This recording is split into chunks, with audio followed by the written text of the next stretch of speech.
and duly grateful.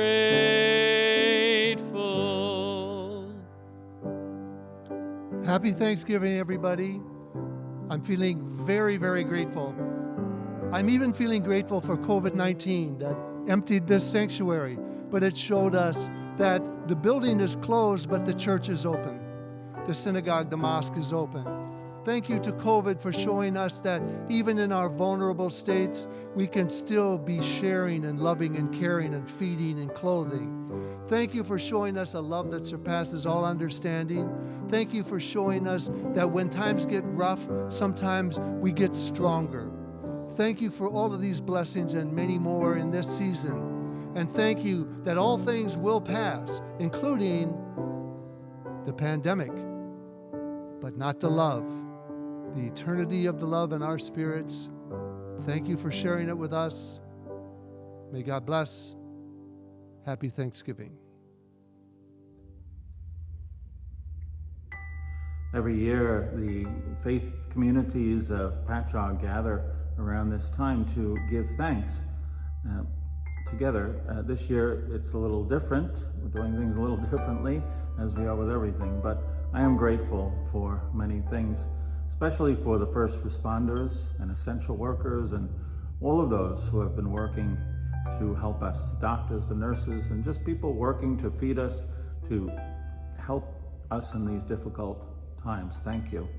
I'm thankful to the faith communities and the spiritual leaders of our communities and our volunteers and ministers and all who help us to worship, to gather, and to help one another. Yo estoy muy agradecido por muchas cosas, por todas las personas que nos ayuden en tiempos difíciles. En esta día de acción de gracias, que tengamos un día, un tiempo muy feliz y lleno de bendiciones. On this Thanksgiving Day, at this time, may we all be filled with blessings and joy. Happy Thanksgiving to all. 2020 has certainly thrown us all some curveballs. The pandemic has challenged us to adapt to changing conditions and at breakneck speed. This year, I am most grateful for the gift of creativity. Creativity has given us the internet, and in particular Zoom, and all those other platforms that have made group communication possible. Because of Zoom, my congregation and I have been able to stay in touch and to worship together. The leadership committees of the parish have been able to meet virtually so that the business and programs of the church have been able to continue. Furthermore, having become accustomed to Zooming our church services, we will continue to share them with the homebound even after we've gone back to worship in person. Not only has Zoom facilitated parish life, I have found it to be helpful in connecting with family members and friends who live several hundred miles away. So thank you, Eric S. Yuan. And for all of us, happy Thanksgiving wherever you gather, virtually or in person. And above all, remember to stay safe. I'm thankful to know that peace and reassurance is only a quiet moment away. I've learned in my life that if I will just take a step back when I'm facing a challenge and just breathe in and breathe out, that I can feel of a peace and reassurance from above, that everything's going to be okay. It doesn't lift the challenge or remove me from the everyday trials that all of us face, but it does give me an added motivation to see whatever the challenge is through, knowing that on the other side I will be better for it.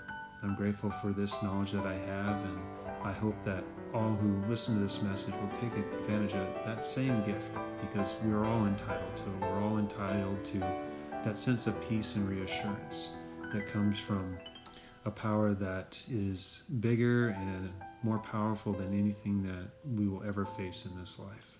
The closing verses of Psalm 65 state, "You crown the year with your bounty. Your wagon tracks overflow with richness. The pastures of the wilderness overflow. The hills gird themselves with joy.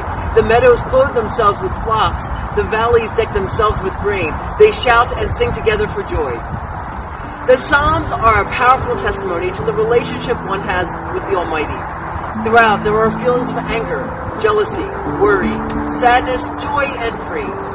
In short, the Psalms reflect human life, whatever you are experiencing right now. It's hard to predict where we'll all be in a few weeks since I've recorded this message. Thanksgiving is usually a joyous celebration with my family in Philadelphia. My spouse and I are currently preparing for the possibility that Thanksgiving will be just the two of us here in blessed Patchogue. But even still, this part of Psalm 65 reminds us to give thanks for the simple things. Even when things seem out of sync, the rhythm of life endures. The rains and snows, the planting and harvesting, the greetings and goodbyes. This is life. And so without knowing what the future holds, I give thanks for God and God's will, that while everything else seems to have changed so radically over the last few months, at least life endures. It continues in a repetition that never ends. Blessed Thanksgiving to you all. What I'm most thankful for during this season is the witness of faith that I saw in families who lost loved ones during the COVID-19 pandemic. They witnessed to me what faith is really all about, having to delay their memorial services for their loved ones. And I saw what faith in action really looks like. I'd like to read from Romans chapter 5. Not only so, but we also glorify in our sufferings, because we know that suffering produces perseverance. Perseverance, character, and character, hope. And that's exactly what I saw in these families who held on to their faith, going through the most difficult times perhaps that our nation has ever faced, and witnessing that faith even to their pastor. I thank God for these families who witnessed to me. I wish you all a happy Thanksgiving, and may you be thankful for those moments that you've seen faith in action. God bless. Dear friends, expressing a sense of gratitude during these difficult and trying times is hard. We find ourselves worried and anxious. Our whole lives have been upended. Yet we search for ways to feel grateful, even as we enter the dark winter of our discontent. Still, the spiritual fires within us need not be banked, for we are not alone. Though I walk in the valley of the shadow of death, the psalmist tells us, I fear no harm, for you are with me. The you mentioned by the poet, of course, is the creator of the universe, the God that looks over all of us and who shares our pain and loneliness, and who is there even during our most trying times. And the psalmist further tells us that we are to walk through the valley, to know that we will get to the other side, where there will be a table set for us, where our cup shall overflow with mercy and with kindness. We trust that as dawn follows night, that the sun will rise again, that life will return to what was once normal, that we will be caught up again in an embrace of sheer happiness, and that the subdued gratitude we feel this season will eventually blossom forth once again. So let us now gather together this Thanksgiving with confidence and with gratitude in our hearts to walk through this valley.